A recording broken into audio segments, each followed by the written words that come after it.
Hey everyone, how you doing? Welcome back. I'm Fuzz, and today I have another installment of Iconic Years in Film. This is a series, for those of you who are new to the channel, this is a series where I focus on specific years in film history that I think were particularly impactful or relevant, or that just meant a lot to me personally. And then I'll do like a top 10 list of my favorite movies from those years. Now this time I'm doing things a little bit differently than I have with other videos in this series. This time I'm actually combining 2 years together into a single episode and then doing a top 10 list of those two combined years. And the reason I'm doing this is because the years in question are 1977 and 1978, which I personally feel were a hugely important era in filmmaking history, right? I feel like this was a particularly innovative and pivotal time in filmmaking history, just in terms of turning a corner in our understanding of what was possible with filmmaking and what could be accomplished, certainly with the sci-fi genre, but also the horror genre as well. 1977 and 1978, in my view, were particularly impactful years to the film industry. I feel like we set a new standard with filmmaking that would end up being hugely influential to filmmakers for the next, 25 years or more. And I thought it'd be fun to put together a top 10 list of my favorite movies from this combined period of time to pay my respects to this era, right? To kind of reflect on some of the great things that we got during this time in the film industry. And I think we're going to have a lot of fun here today. So without any further ado, let's rock this.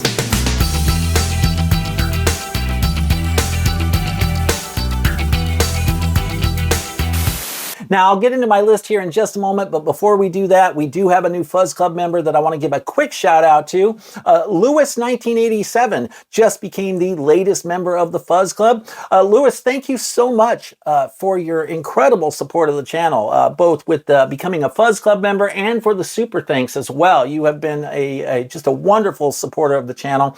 And I've also appreciated chatting with you in the comments and our little conversations and whatnot, so I definitely look forward to more of that. But I'm just really grateful for your support. So thank you so much for becoming a member. And if any of you would like to know more about the Fuzz Club, there is a link in the description below. You can just click on that or click the join button below, and it'll bring up all the membership information for you. All right, so let's get into this list here. First up for my number 10 is a horror classic from the great Dario Argento from 1977. I'm talking about Suspiria. This is a fantastic movie and a fantastic looking 4K. This is one of those titles that I have long considered a reference quality 4K. So if you don't already have this one on 4K, it's one I could highly recommend. It's one of the best, probably one of the best looking 4Ks I have in my collection. It is fantastic. This was released by Synapse Films on 4K. And yeah, it is truly stunning. But this was a great film in general, right? I mean, the thing I love about Dario Argento is his kind of avant-garde style. He's all about the style, right? Heavily stylized stuff. The murder set pieces, the practical effects in this film just look amazing. The atmosphere in this film is just incredible. The lighting, the bold, striking primary colors. You really can't go wrong with a film like this. And I think this one, I think it's probably considered one of the most well-known Dario Argento films, certainly considered a classic, a horror classic. So if by some chance you've never seen this one, you should definitely check it out if you're a fan of the horror genre. But I think it's fair to say this was a hugely influential film on the horror genre, right? Dario Argento in general was pretty influential as a horror auteur, right? But this one, I think, really was kind of the pinnacle for him in a lot of people's eyes in terms of what he was able to accomplish with his filmmaking style. So absolutely love Suspiria.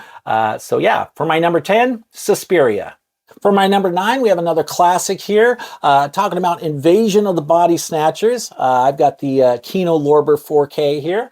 And this is just such a great film, right? Donald Sutherland, Brooke Adams, Leonard Nimoy, Jeff Goldblum in this one, Veronica Cartwright, you know, from Alien fame. Yeah, this is such a cool film.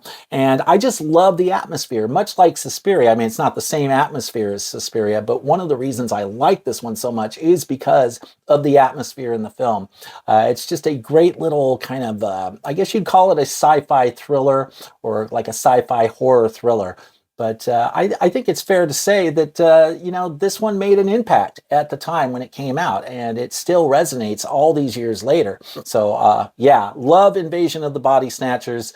And this is a great looking 4K as well, as you might expect from Kino Lorber. They tend not to disappoint on their 4K transfers. I've always been pretty happy with the work they do, and this is certainly no exception. So, if by some chance you've never seen this, of course, I'd definitely recommend it. But yeah, just a great little film here that I think still resonates to this day. It's held up all these years, and you know, there's a reason it's considered a classic. So yeah, for my number 9, Invasion of the Body Snatchers. All right, and moving right along here to my number 8, we've got a William Friedkin film here from 1977, Sorcerer. I've said before in recent months that I was kind of a late bloomer to William Friedkin, so I didn't even discover this film for the first time until like last year. But I fell in love with this movie. It's a really good movie starring Roy Scheider.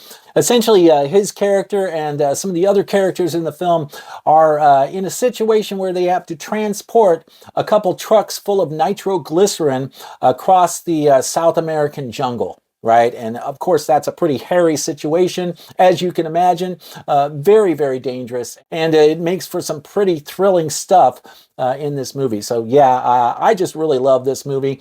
Not a whole lot I can really say about it, other than I'd love to see us get a 4K release of this one at some point. So far, we've only ever seen a Blu-ray release, but with a number of other William Friedkin films coming out on 4K, I wouldn't be surprised if we eventually see this one get a 4K release as well. But yeah, just a great film with Roy Scheider, Sorcerer from 1977. Next up from 1978 is a film directed by the great Brian De Palma, and it's a film I've mentioned a few times on the channel before, but I just love it. I'm talking about The Fury. I've got an Arrow video release here. It's a UK release, so it's a Region B disc, although I'll let you guys in on a little secret here.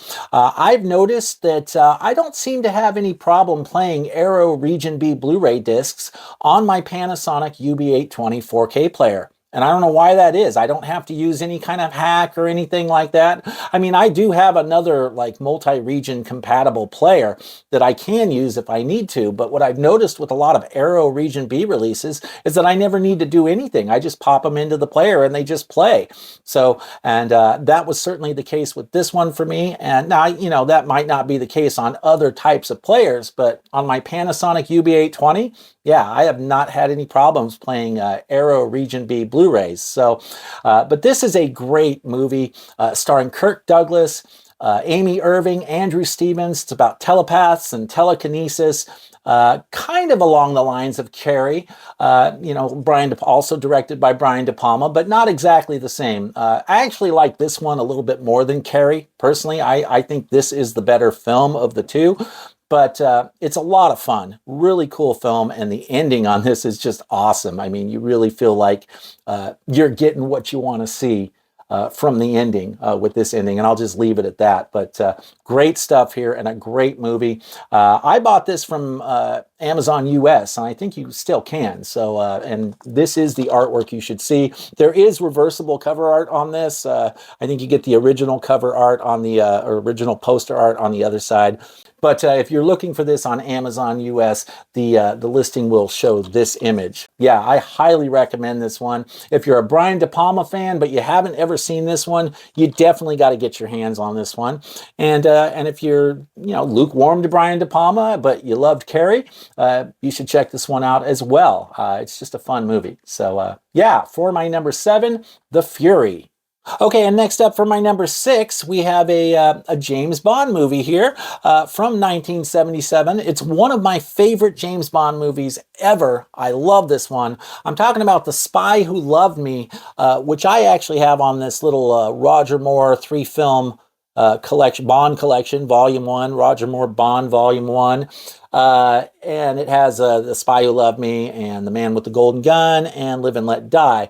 Now, I'm hoping to get all these on 4K eventually. The Roger Moore movies, the Roger Moore Bond movies are definitely ones that I would upgrade to 4K if given the chance, which I believe we'll probably get eventually. We do know the Sean Connery movies are coming out later this year on 4K, so I'm sure it's only a matter of time before we get the Roger Moore movies on 4K as well. But anyway, Spy Who Loved Me, fantastic Bond film. Get a little underwater Bond there, which I always love, underwater Bond, whether it's Spy Who Loved Me or Thunderball. But yeah, it's a top Bond film for me, like top 2 or 3 favorite James Bond films for me. I've always loved The Spy Who Loved Me, and I've got a lot of childhood nostalgia for this one as well. You know, Bond is, of course, classic stuff, and I personally think Spy Who Loved Me is one of the best Bond movies ever made. That's just my personal opinion. I'm a Roger Moore guy. So, yeah, you can't go wrong with The Spy Who Loved Me as far as I'm concerned. I just love this Bond movie, and yeah, that's my number 6. By the way, if you're enjoying the content on this channel, do me a favor and please consider subscribing to the channel. And if you do, don't forget to activate that notification bell as well so you can be alerted whenever I'm posting videos that you might be interested in. And also don't forget to like the video as well. I know it doesn't seem like a big deal, but liking the video really does help the channel's visibility. It helps with the YouTube algorithm. So thank you so much for your support. I really appreciate it.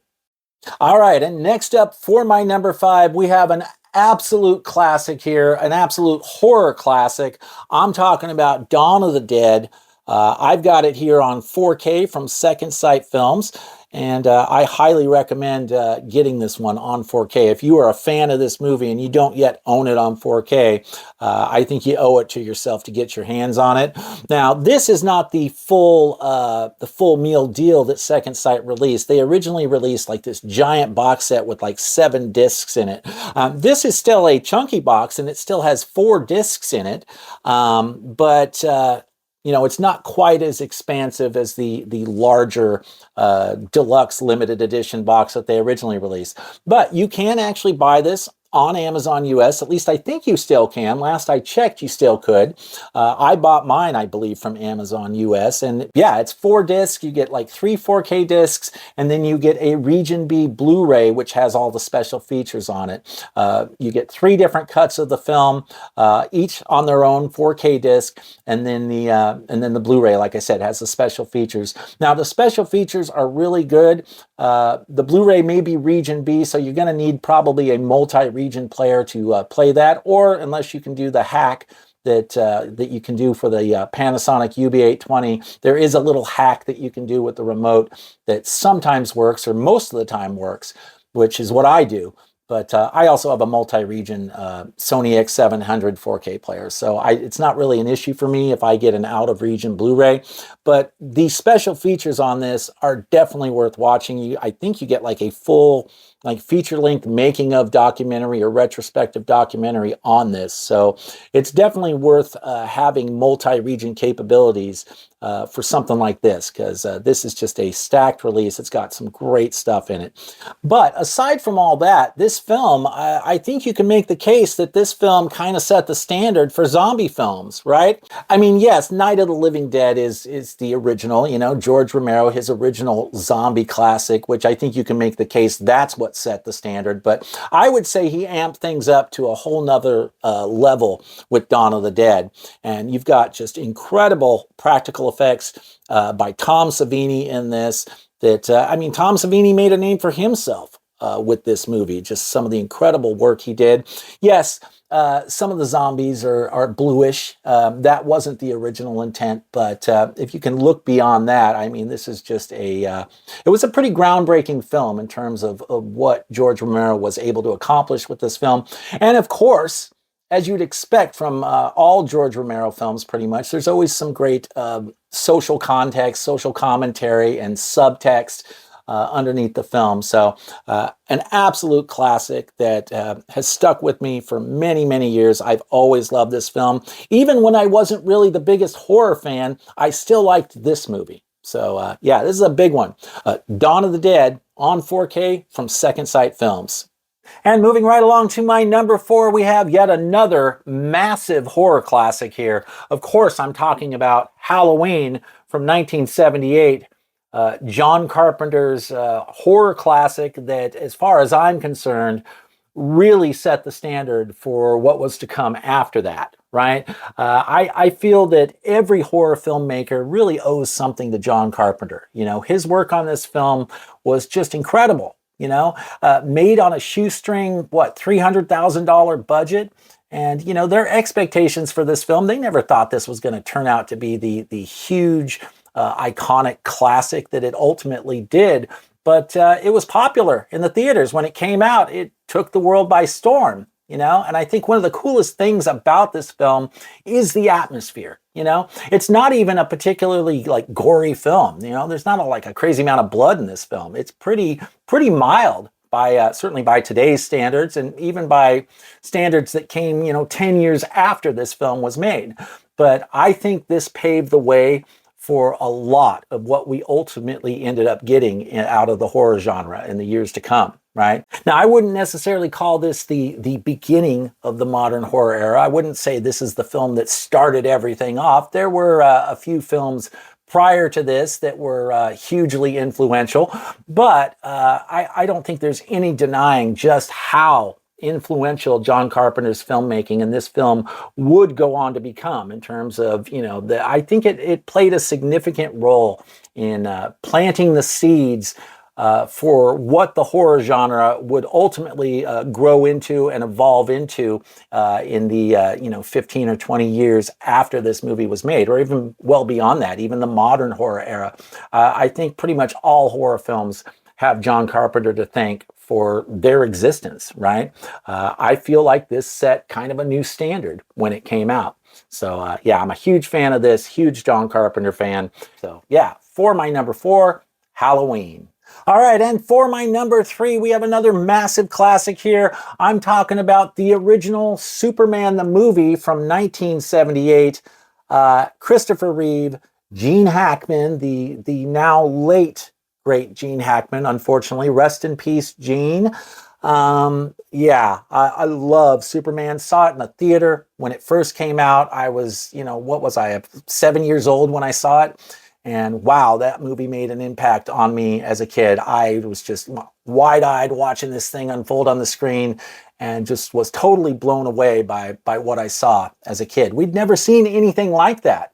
While it seems a little cheesy now, the special effects at the time, they were groundbreaking. You know, we'd never seen a man fly like that, in quite that way, and in such a convincing way at the time on film like that. And this was the first time we ever got like a proper motion picture, a full-length motion picture of a superhero, you know, like actual in the theater, not some made-for-TV cheesy thing, made-for-TV thing, but an actual, you know, legitimate motion picture that had a legitimate theatrical run.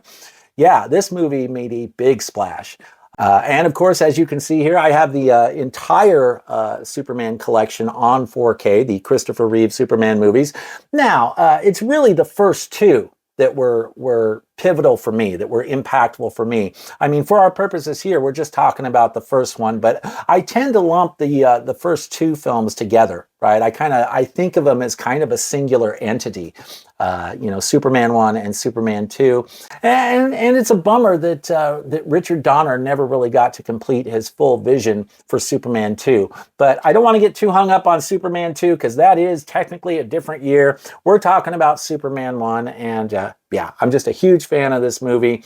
A lot of childhood nostalgia for it. But yeah, it means a lot to me. This is one of those films that I just love returning to, and yeah, you just can't go wrong with Superman the movie from 1978. So that is my number 3. All right, and for my number 2, we've got, of course, another absolute classic here, Steven Spielberg's Close Encounters of the Third Kind from 1977. This is like a yearly watch for me. I love returning to this film, and there's a lot of childhood nostalgia with this one as well. You know, I love, and I've said it before on the channel, but I love the earlier Steven Spielberg stuff. The earlier, I'm not the biggest Spielberg fan when we get past E.T. He's kind of hit and miss for me. There's certain films I like Minority Report, and there's a couple. Ready Player One I thought was pretty decent, but for the most part, I'm more into the early Spielberg stuff. And this is my favorite Steven Spielberg film. I absolutely love this one and always love returning to it every year. I love the atmosphere of this.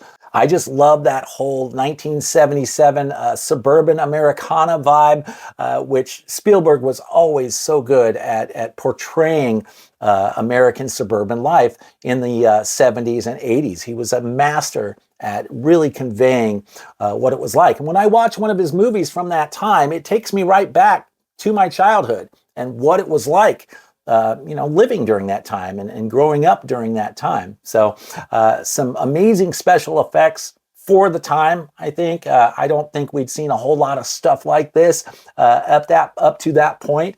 So again, another film that I think you can probably make the case was fairly groundbreaking, at least in terms of the attention to detail that they put into the effects for this film, the visual effects, the practical effects, and whatnot. So just great stuff. Absolutely love this film. Oh, and by the way, for any collectors who are looking to acquire this one, I think it's definitely worth owning on 4K. And you've got some great special features in here. I think if I remember correctly, there's like a full feature-length making of documentary included and some other stuff too. There's a lot of special features if I remember correctly. And, as far as 4K goes, I think this looks really good on 4K, but there are a few spots that may look a little rough. Depending on which version you're watching and what kind of scenes they've inserted. So just keep that in mind. Some of their source materials may have been limited for certain scenes, but I think it looks decent for what it is. But there is a fairly healthy grain component to this. So if you're like a grain hater, you might not dig this quite as much, I'll be honest. But I think it looks great on 4K and I wouldn't have it any other way. But I wanted to show you this kind of collector's edition that I got. I've mentioned it on the channel before. Hold on one sec here. Let's see. Let me grab it from up here. All right. So if I can do this without the brightness like going all crazy on you guys. So this actually came in this, right? This is, and I think you can still get this. It is the 40th anniversary, like a collector's edition, right? And what's cool about it is you got the whole, the box lifts up like that. You got a really cool glossy book in it. And then of course this slip covered unit behind it, but it's got a little battery in here and I love this. Check this out.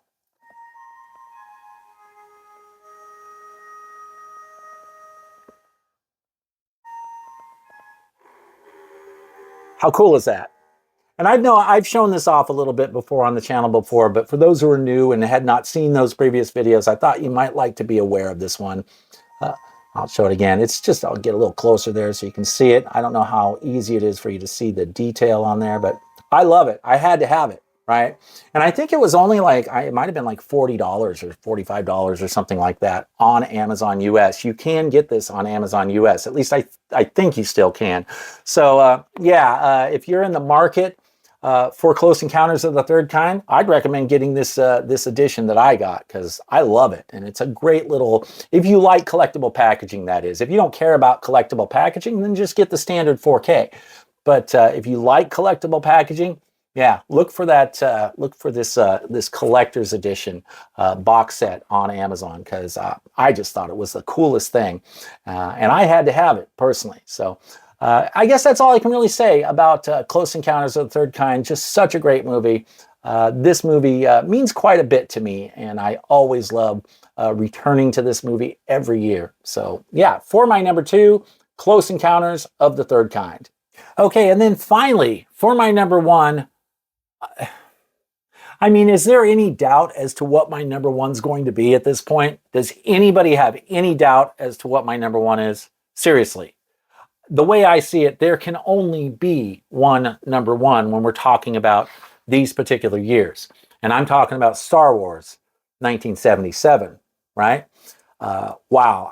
What can you say about something like Star Wars? This movie, to say this was, hugely impactful and massively influential would be a massive understatement in itself, right? I mean, this changed the way the whole sci-fi game was played, right? This totally set the standard, reset the standard for what was possible with science fiction, and yeah, just a groundbreaking film, right? I was 6 years old when I saw this in the theater for the first time. You know, and I lived in Indonesia. Just prior to seeing this in the theater, I had lived in Indonesia for about a year and a half. My family lived in Indonesia when I was a kid. I celebrated my 6th birthday in Indonesia. And then we came back a number of months later.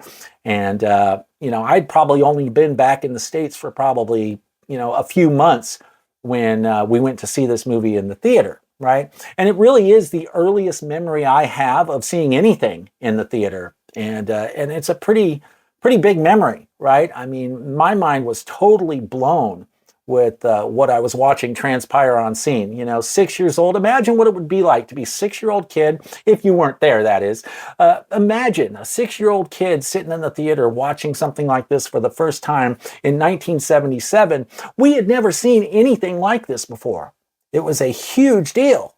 And yeah, what can I say? I was blown away. And you know, this went on to become, I think, one of the most culturally significant films and culturally influential films that I think has ever been made. So I'm a huge Star Wars fan, and this will always be a very special film to me. You know, of course, this was back in the day. You know, when we saw it in 1977, there was no New Hope. None of this New Hope bullshit. It was just called Star Wars back then, right? And I remember those days fondly. And of course, I was all pumped up about the sequels as well. We all became huge Star Wars fans around that time. So yeah, I don't know how much I can really say about this, but just an amazing film. And I don't see how you could pick any other film as the biggest film of that 2-year period of time, right? Everybody was talking about Star Wars. So yeah, absolutely love it. Of course, Star Wars for my number 1. All right, so that covers my top 10, but of course, as I always do, especially this time, I do have some honorable mentions that I want to at least touch on real quick. This was actually a hard list to do because there were a few titles here that I actually wanted to include in my top 10, but I just didn't have room for. So the honorable mentions here today are particularly relevant, and I'll tell you what I'm talking about here. I really wanted to include Smokey and the Bandit on my list, and I just couldn't quite find room for it. And I love this movie. I saw it in the drive-in with my parents, you know, when I was a kid. Probably, I don't think I saw it when it first came out. I think they must have been showing this at a drive-in maybe, I don't know, like a year or two after it came out. Because I feel like, you know, yeah, I don't feel like this is something that I saw right when it was new. But we did go watch this. My parents and I watched this at a drive-in theater at some point in my childhood, and I loved it, right? I had a pretty big crush on Sally Field at the time. I remember that. I remember really liking Sally Field, but this one is just so much fun. And then a few years after it came out, it was playing on cable TV along with the second one, the sequel, and I used to watch them all the time on cable TV. So there's a lot of childhood nostalgia wrapped up in this movie for me. You gotta love Burt Reynolds in this. He was just, it's classic stuff. And Jackie Gleason in here as Sheriff Buford T. Justice. Just absolutely hilarious stuff. Am I right? You gotta love Jackie Gleason in this one. So yeah, it was a really cool movie that, you know, I'm really glad that they actually put this one out on 4K. It looks awesome in 4K, by the way, for those of you wondering. And it's one I definitely recommend picking up on 4K if you're a fan of this film and you don't have it.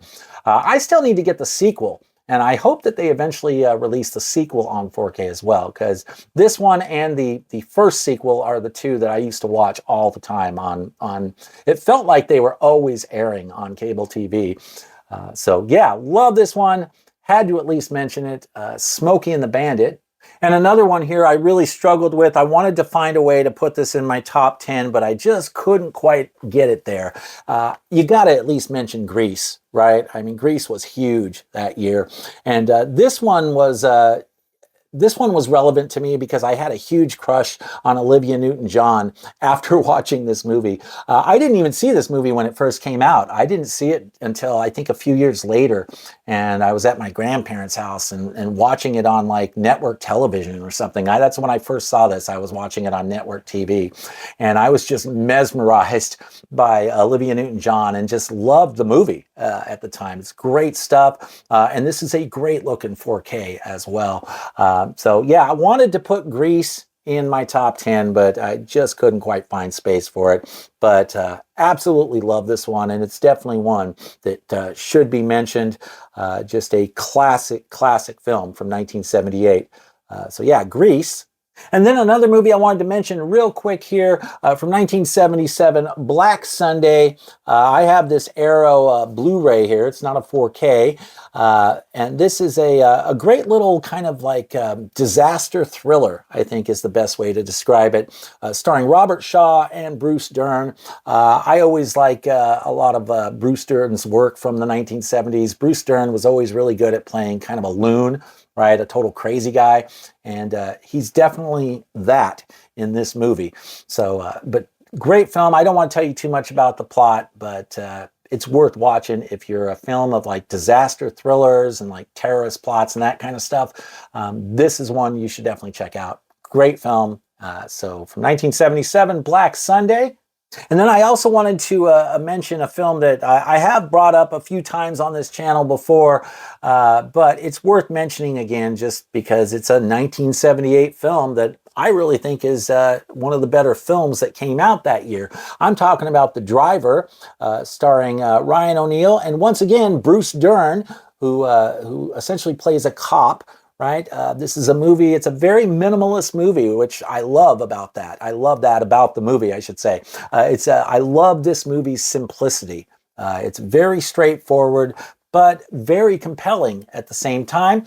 This was directed by the great Walter Hill, who I love Walter Hill's work. He does some great stuff. And yeah, really good. Ryan O'Neal basically plays a getaway driver. And there's a story that's kind of constructed around that. But again, it's very minimalist, and the aesthetics of the film are awesome. I love this film. So not too much to say about that right now because I have mentioned it quite a bit before on the channel, but definitely worth an honorable mention here, The Driver. And then the last film I feel like I had to mention, right? I don't even own this one on physical media, at least not yet. I'm thinking about picking up the 4K. I think there's a 4K, or I think I've heard there's a 4K. And I'm talking about The Deer Hunter from 1978. This is a film that is really powerful. You know, I haven't seen this film in many, many years. In fact, I think I've only ever seen this film once, but it was so powerful. And the film was just such a good film. It kind of stuck with me all these years, right? Especially the end of the film with Christopher Walken doing what he's doing. And it was a big film. It won, I believe it won the Academy Award for Best Picture. It had a whole bunch of nominations. I believe Christopher Walken won Best Supporting Actor in this film. So it's a big one. It's not the kind of film I could personally watch like on repeat a whole bunch of times. And like I said, I haven't seen it for probably 30 years. It's probably been 30 years. I've never gotten around to picking it up, although I have been contemplating maybe picking it up on 4K at some point. I believe there is a 4K release. I just don't know much about it because I haven't looked into it that closely. But The Deer Hunter, it was a big movie that year, and it's a really intense movie. And, you know, it's definitely not the most uplifting movie. I think it's fair to say it's a fairly depressing film, but it's really well done. And if by some chance you've never seen this one, it is a movie that I would highly recommend watching at least once in your life. Right? It may not be the kind of film that you can return to very often, but I recommend watching it at least once because it really is, like I said, a powerful film, an intense film, and just a really well-made film. So yeah, for my final honorable mention, The Deer Hunter. Okay, so that about wraps it up for my top 10 list of my favorite movies from 1977 and 1978 combined. Let me know what you think of my list in the comments down below. I always love hearing from you guys.